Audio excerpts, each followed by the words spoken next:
2023, Julia Roberts descobriu algo devastador sobre a história de sua família. Durante as filmagens de um programa de genealogia, ela descobriu que seus ancestrais possuíam pessoas escravizadas em uma fazenda de 800 hectares. Crianças de apenas 6 anos trabalhavam lá. Ela ficou visivelmente abalada com a revelação. Mas essa descoberta veio no pior momento possível. Ela já enfrentava problemas na carreira e controvérsias pessoais. Seu casamento estava em crise. Seus projetos mais recentes estavam fracassando. A mulher que um dia reinou em Hollywood estava vendo tudo desmoronar. A escolha do momento não foi mera coincidência. Algo maior estava acontecendo. Julia Fiona Roberts veio ao mundo em 28 de outubro de 1967, no Hospital Crawford Long, em Atlanta. Ela era a caçula de 3 filhos, em uma casa repleta de roteiros teatrais, figurinos desgastados e pais que viviam para o palco.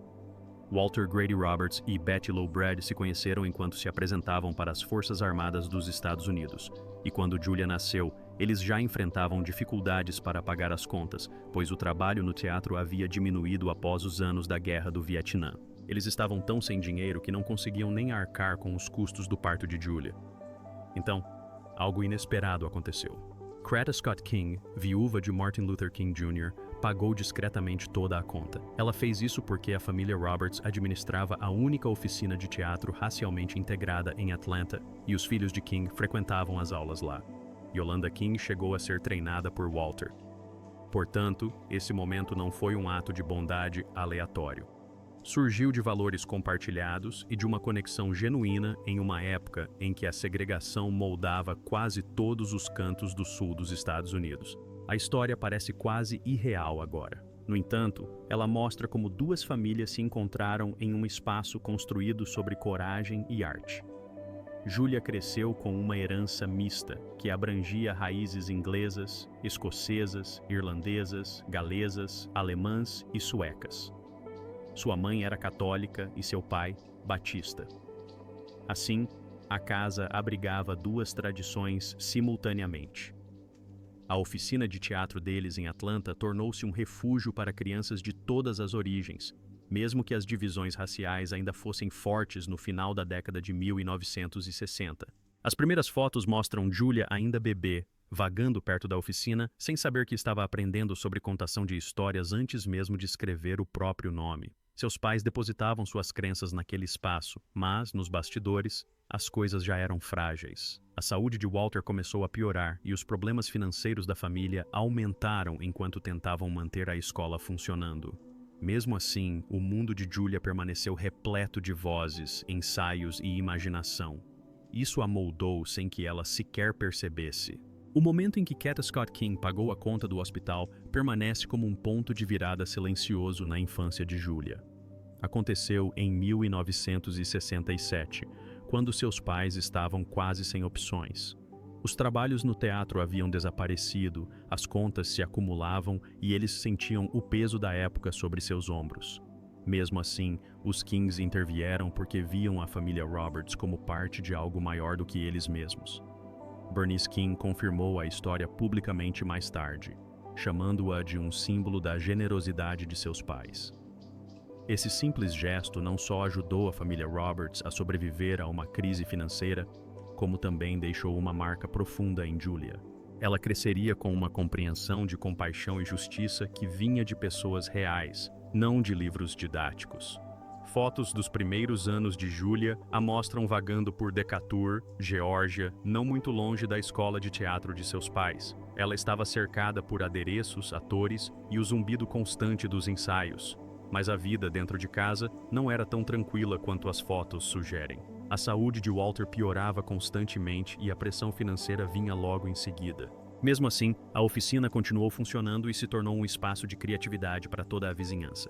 Julia absorveu as histórias, os movimentos, as emoções e até mesmo a tensão. Tudo isso a acompanhou ao longo da vida. Em 1972, tudo mudou novamente. Julia tinha apenas 4 anos quando seus pais se divorciaram após 17 anos de casamento. Betty Lou logo se casou com um homem chamado Michael Mose e a vida em sua nova casa se tornou assustadora. Ele não trabalhava, bebia com frequência e demonstrava raiva sem aviso prévio. Mais tarde, Julia o descreveu como o seu maior pesadelo familiar. Eric Roberts disse abertamente que temia por suas irmãs. Cenas de gritos, objetos quebrados e acessos repentinos de raiva tornaram-se comuns. Julia às vezes perdia seus pertences mais preciosos, como seu Walkman, porque Moes os destruía quando estava com raiva. Ela frequentemente corria para a casa de amigos apenas para se sentir segura. Com o tempo, Betty Lou reconheceu o perigo e pediu o divórcio em 1983, chamando o casamento de seu maior erro.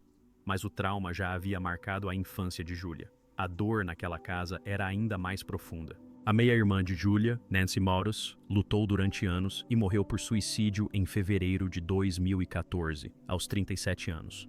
Ela se afogou em uma banheira após ingerir uma mistura de drogas. O legista confirmou todos os detalhes e as anotações manuscritas que ela deixou suscitaram questões dolorosas. Algumas pessoas próximas à família afirmaram que as anotações mencionavam bullying de longa data e feridas emocionais ligadas ao conturbado lar que viviam. Disseram que o nome de Julia aparecia nelas. Julia nunca se pronunciou diretamente sobre essas alegações. Ela apenas divulgou uma breve declaração expressando profundo pesar. Mas a tragédia revelou como a instabilidade dos anos Robert Moes continuou a reverberar muito depois do fim da infância. O pai de Julia, Walter, faleceu em 1977, quando ela tinha 10 anos. Sua morte deixou um vazio que nada poderia preencher. Eric, o mais velho, mergulhou no vício pouco tempo depois. Ele se tornou famoso e problemático ao mesmo tempo, e seu comportamento assustava Julia e Lisa. Eric admitiu mais tarde que elas sentiam medo real perto dele durante aqueles anos. O relacionamento entre eles se deteriorou e permaneceu assim por décadas. Com o tempo, ele olhou para trás com arrependimento. Em 2024, pediu desculpas publicamente, dizendo que seu vício havia criado um caos que o afastou de sua família. Parte dessa ruptura surgiu de uma disputa pela guarda da filha. Eric tinha uma filha, Emma Roberts, nascida em 1991. Quando se separou da mãe de Emma, Kelly Cunningham, ele queria a guarda. Julia apoiou Kelly, acreditando que Emma estaria mais segura com ela.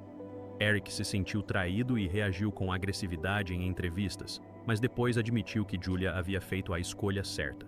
Ele explicou que seu vício foi o verdadeiro motivo de ter perdido a guarda dos filhos. O tempo suavizou as arestas mais duras, mas as lembranças nunca desapareceram. A carta de suicídio de Niwai trouxe outra camada de dor. Com várias páginas, descrevia traumas que remontavam à infância. Amigos de Nancy afirmaram que as anotações apontavam para anos de sentimentos de rejeição. Independentemente da veracidade de cada detalhe, o luto era real, e a história fez o mundo inteiro reexaminar as fragilidades da família Roberts.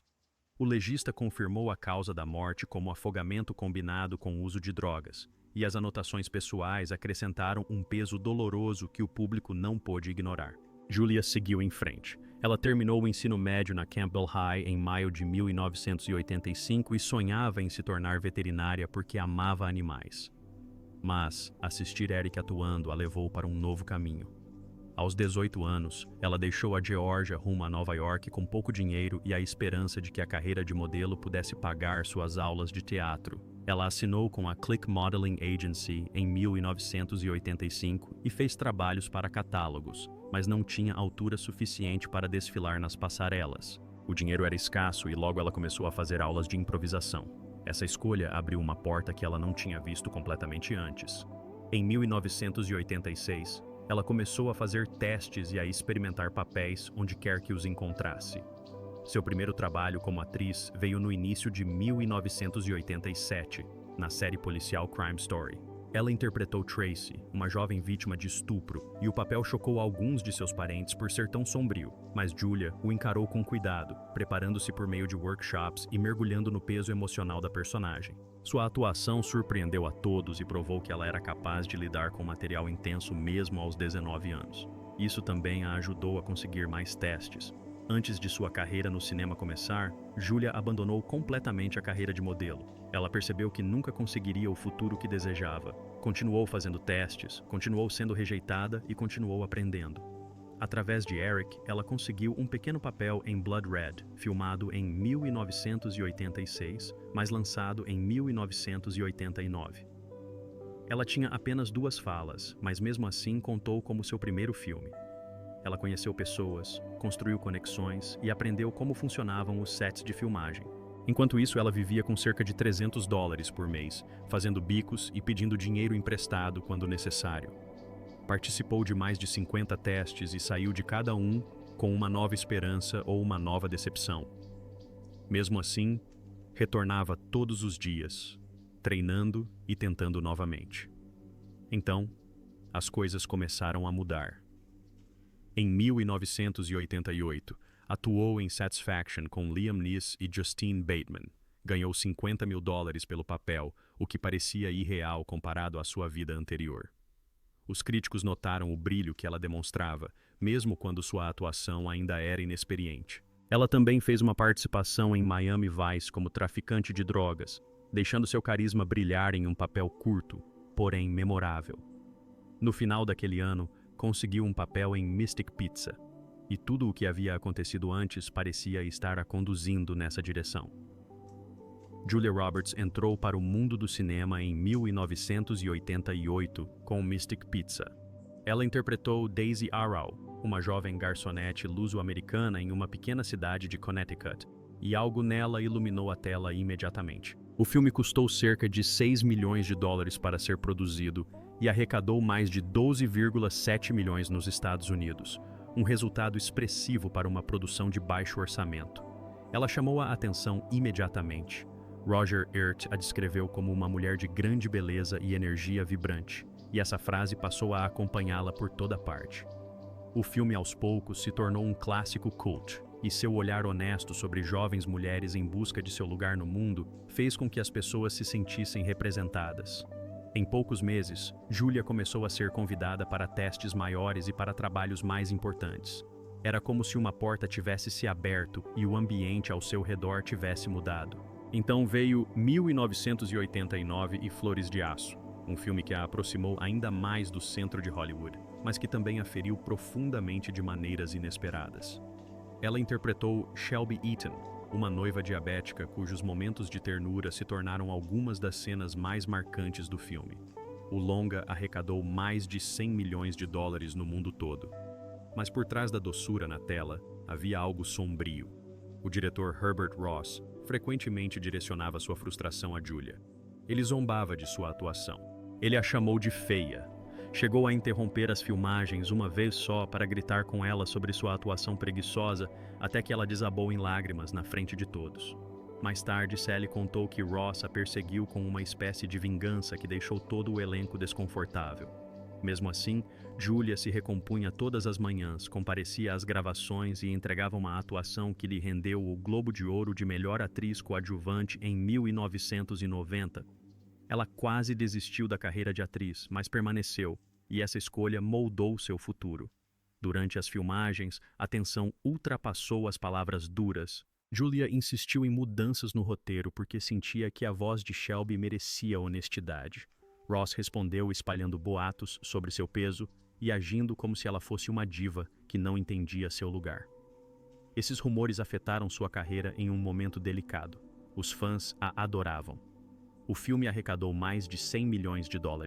No entanto, por dentro, ela travava uma batalha que quase a destruiu. Hollywood a acolheu, mas também lhe mostrou sua crueldade. Depois disso, seu próximo projeto passou por uma das jornadas mais estranhas de sua carreira. O filme Fireflies in the Garden foi gravado no final da década de 1980, mas ficou engavetado por quase 20 anos porque a distribuidora, Senator Entertainment, faliu. O filme finalmente estreou no Festival Internacional de Cinema de Berlim em 2008 e chegou aos Estados Unidos em 2011 com um lançamento limitado. Durante esse longo intervalo, Julia usou o dinheiro que ganhou com o Steel Magnolia e outros filmes do início da carreira para comprar sua primeira casa. Esse simples gesto mostrou como o peso da fama repentina a impulsionou a construir algo sólido, enquanto a indústria ao seu redor mudava sem aviso prévio. O papel que mudou tudo veio logo depois. Uma Linda Mulher não foi escrito pensando em Julia Roberts. Mary Ryan recusou o papel em 1989, alegando que o roteiro era perturbador. Molly Ringwald também recusou, assim como várias outras atrizes. Quando finalmente chegou a vez de Julia, a equipe fez testes com 6 mulheres, mas a mistura de doçura e garra de Julia a tornou impossível de ignorar. Ela recebeu os 300 mil, o que foi chocante, considerando que ela ganhava cerca de os 3 mil dólares por filme antes disso. O dinheiro veio através da negociação de seus agentes, não da própria Julia, mas sua atuação a tornou a estrela de 1990. Também mudou a forma como Hollywood via os protagonistas românticos. Vivian era imperfeita e real, e as pessoas adoraram isso. Até mesmo o famoso vestido vermelho quase não existiu. A figurinista Marilyn Vance originalmente queria um vestido preto, mas algo a fez mudar para o vermelho no último momento.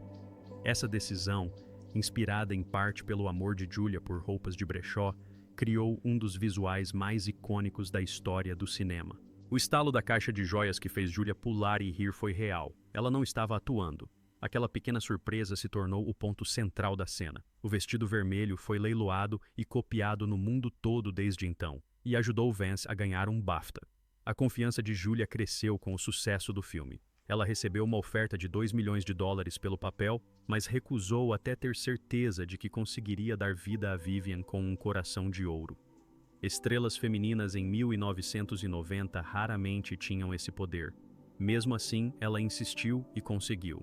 O Globo de Ouro que ela ganhou pelo papel provou que suas escolhas importavam. Depois disso, os estúdios continuaram oferecendo papéis de conto de fadas, mas ela se esforçou para buscar histórias mais complexas porque não queria que sua versatilidade ficasse presa a um único tipo de personagem. Uma Linda Mulher foi um sucesso estrondoso de bilheteria. Arrecadou 178 milhões nos Estados Unidos e mais de os 463 milhões no mundo todo, tornando-se a comédia romântica de maior bilheteria de todos os tempos. Mesmo em meio a esse sucesso, a tensão a acompanhou.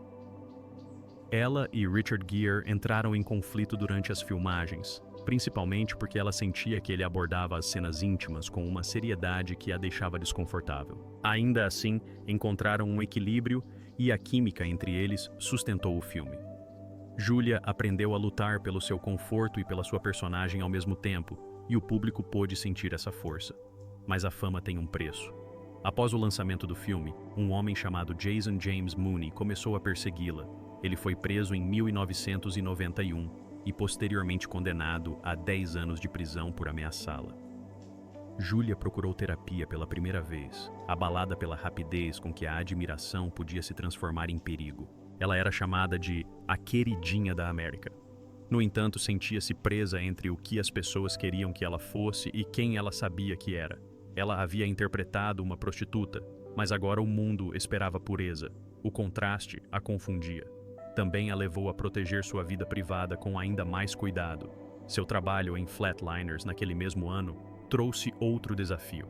Ela interpretou uma estudante de medicina que explorava experiências de quase morte. Mas, ao ver a versão final, percebeu que muitas de suas cenas importantes haviam sido removidas sem seu consentimento. Ela processou o estúdio por quebra de contrato, exigindo a restauração de sua atuação original. O estúdio fez um acordo extrajudicial. Sua vitória deu aos atores mais argumentos para defender sua voz criativa, mas a experiência mostrou como o trabalho de alguém pode ser facilmente alterado sem aviso prévio. Em 1991, ela estrelou Dormindo com o Inimigo, um suspense sobre uma mulher que foge de um marido abusivo. O filme arrecadou os 175 milhões no mundo todo e consolidou seu lugar como uma potência nas bilheterias. Ainda assim, Julia sentiu um novo medo surgir. Ela temia que Hollywood continuasse a vê-la apenas como uma mulher em sofrimento. Rejeitou roteiros semelhantes e buscou histórias que lhe permitissem respirar além do rótulo de vítima. Suas decisões durante esse período moldaram a década seguinte de sua carreira. Naquele mesmo ano, ela aceitou o papel de Sininho em Hook, mas a empolgação logo se dissipou. Ofereceram a ela os 3 milhões enquanto Dustin Hoffman recebeu os 5 milhões reais. Ela ficou furiosa. As negociações se tornaram tensas. Ela se afastou do projeto e só retornou depois de conseguir um contrato melhor. Mesmo assim, ela não gostou do figurino e se sentiu desconectada do papel. Ela e Steven Spielberg entraram em conflito, e o sucesso do filme, que arrecadou mais de 300 milhões de dólares, não fez nada para diminuir o distanciamento entre eles. Eles não trabalharam juntos desde então. Em 1997, Ela participou do casamento da minha melhor amiga e o mundo se apaixonou por ela novamente. O filme arrecadou 299 milhões de dólares mundialmente. A cena do karaokê em que ela canta I Say a Little Prayer foi em grande parte improvisada. Ela convenceu o diretor a deixá-la improvisar e a cena se tornou inesquecível. Por trás da diversão, porém, havia tensão. Cameron Diaz se sentia ofuscada e preocupada que a presença de Julia atraísse toda a atenção para si. A tensão nunca explodiu, mas as pessoas no set a sentiam. Hollywood sussurrou sobre isso por anos. 2 anos depois, ela estrelou com Hugh Grant em Um Lugar Chamado Notting Hill. O filme arrecadou os 363 milhões no mundo todo, mas a verdadeira história estava por trás das cortinas. Grant mais tarde brincou sobre o tamanho da boca dela e até insinuou que ouviu um leve eco durante as cenas de beijo. Julia não riu. Ele faltou ao casamento dela. Ela faltou ao dele. O relacionamento deles permaneceu frio muito tempo depois do fim das filmagens. Isso surpreendeu as pessoas porque o amor deles na tela parecia natural, mas a conexão real nunca encontrou o mesmo ritmo.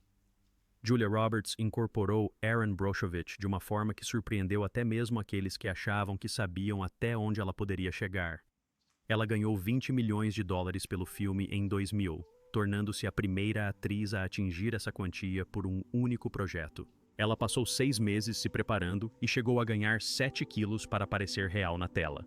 Ela seguia a verdadeira Erin Brockovich para todos os lugares, observando como ela falava e como se portava. E aprendeu a linguagem jurídica que Erin usava diariamente. Quando o filme estreou, algo mudou. Sua atuação superou grandes nomes como Ellen Burren e Laura Linney na 700ª edição do Oscar e a colocou no palco como vencedora do prêmio de melhor atriz. Consideraram aquela uma das maiores vitórias no Oscar de todos os tempos. E mesmo agora, parece um ponto de virada que permanece com ela. Logo após a vitória, uma história se espalhou e chocou muita gente. Ela demitiu seu próprio agente. Descobriu que ele a havia pago menos do que deveria no início da carreira e que ela havia perdido milhões por causa disso. Essa traição a marcou profundamente. Deu a ela uma espécie de chama enquanto trabalhava em Erin Brockovich. Uma chama que, como ela admitiu mais tarde, mudou sua vida. Em vez de deixar a raiva consumi-la, ela a transformou em algo poderoso e a usou para exigir o que merecia dali em diante. Logo depois, estreou 11 Homens e um Segredo em 2001. Ela se juntou a George Clooney e Brad Pitt e insistiu que seu nome nos créditos e seu salário fossem iguais aos deles. O filme arrecadou mais de 450 milhões no mundo todo, e a presença dela fez o trio parecer completo. O roteiro chegou até ela com uma nota de 20 dentro e um bilhetinho de Clooney dizendo que tinha ouvido dizer que ela receberia os 20 por filme. Claro que ela riu, mas mesmo assim abandonou o set uma vez quando uma piada passou dos limites. Ela sabia o que defendia e agia como alguém que compreendia sua posição e seu valor. Então veio O Sorriso de Mona Lisa, em 2003. Ela ganhou 25 milhões de dólares com o filme, outro recorde para um único longa. A bilheteria arrecadou 141 milhões de dólares, mas a crítica não foi gentil. Consideraram-no previsível e sem vida, e a decepção pesou sobre seus ombros. Ela se afastou por quase 2 anos porque se sentia exausta e insegura. Até mesmo uma gigante como ela pode sentir o peso de um passo em falso, especialmente quando o mundo espera a perfeição a qualquer momento. Em 2007, ela retornou em Jovens Poderosos como Joanne Herring. Recebeu elogios e uma indicação ao Globo de Ouro, mas nos bastidores entrou em conflito com o diretor Mike Nichols. Eles discordaram sobre o sotaque e ela mais tarde disse que a experiência foi devastadora. Muitos disseram que seu sotaque texano nunca ficou perfeito. Mesmo assim, ela perseverou, e o filme se manteve relevante graças à sua história política e à sua capacidade de atrair o olhar para a personagem, mesmo quando tudo ao seu redor parecia pesado. Seus anos seguintes foram uma mistura de sucessos e riscos. Em 2004, 11 Homens e um Segredo arrecadou os 363 milhões, e ela até interpretou uma versão de si mesma. Nos bastidores, fotos vazadas dela com Steven Soderbergh alimentaram rumores e alvoroço nos tabloides, rumores que nunca se dissiparam completamente. Então, ela ousou estrear na Broadway em 2006, com 3 dias de chuva. A semana de estreia arrecadou mais de US$1 milhão. mas os críticos, especialmente Ben Brantley, detonaram sua atuação. Disseram que ela parecia insegura e sem presença de palco. As críticas negativas lhe afastaram do projeto antes do esperado, e esse se tornou um daqueles capítulos que ela provavelmente gostaria que tivesse sido diferente. Histórias de comportamento de diva também a perseguiram. Durante as filmagens de Closer, em 2004, alguns membros da equipe alegaram que ela solicitou jatos particulares, o que custou ao estúdio os 120 mil extras. Outros sussurraram sobre tensões com John Malkovich e sobre seus atrasos, que causaram refilmagens.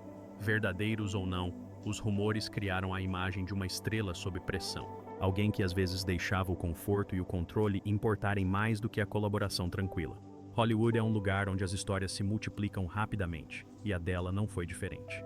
Quando Duplicity estreou em 2009 com Clive Owen, ela recebeu mais uma indicação ao Globo de Ouro. Ela se recusou a fazer cenas de nudez, o que por si só já virou notícia. Mas um suposto vazamento de informações de um camarim se transformou em um frenesi dos tabloides.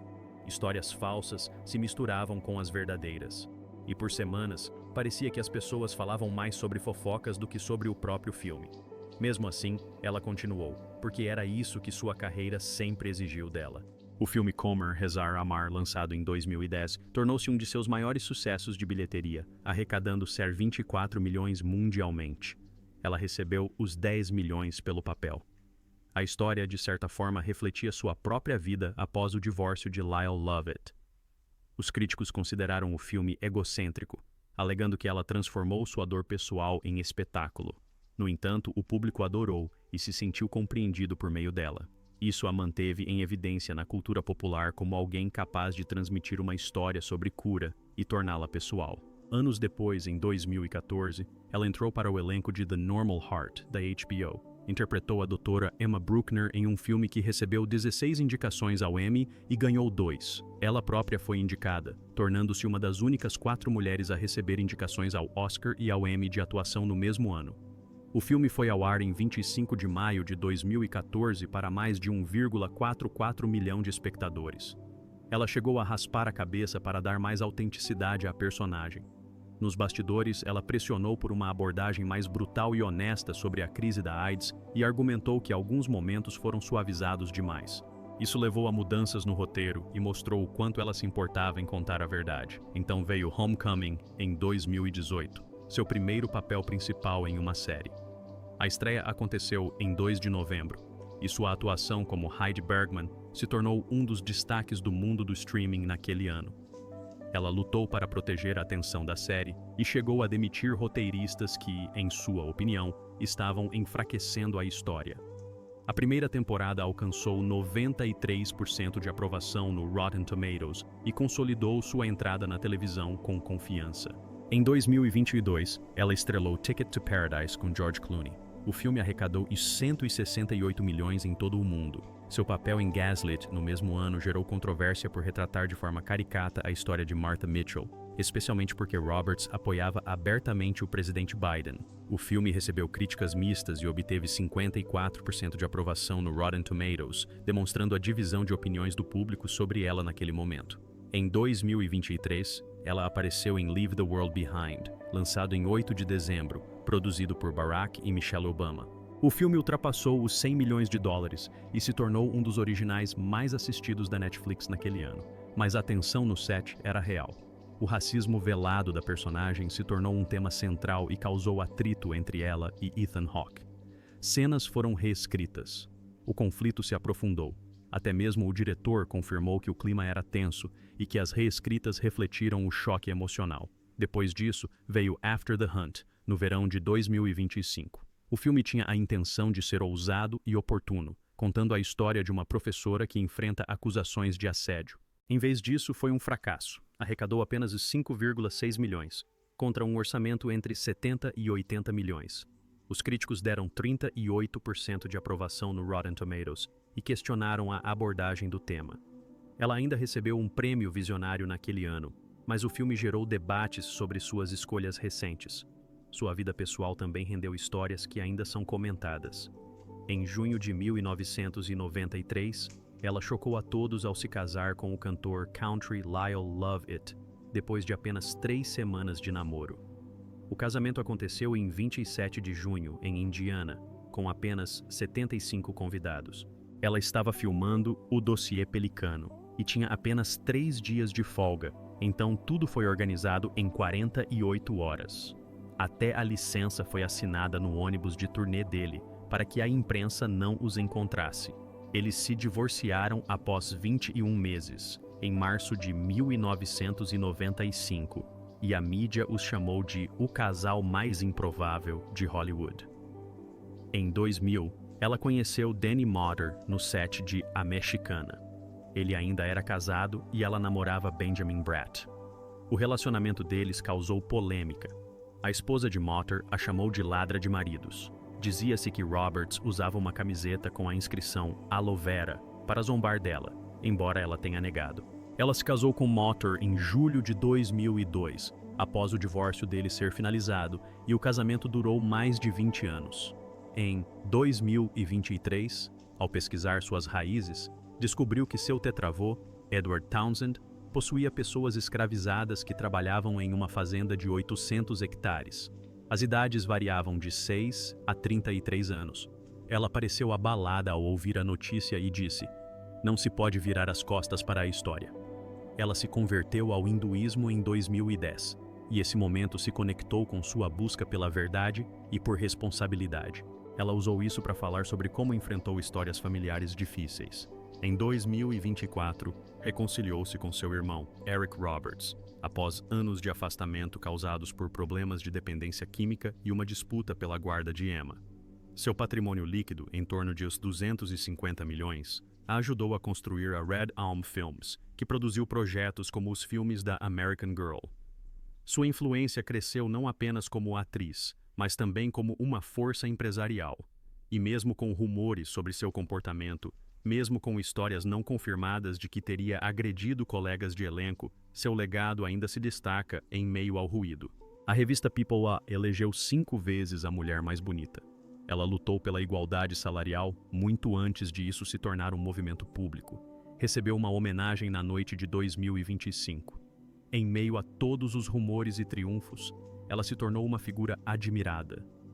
Não apenas por ser uma estrela, mas porque se manteve firme em sua posição com uma mistura de força, teimosia e coração.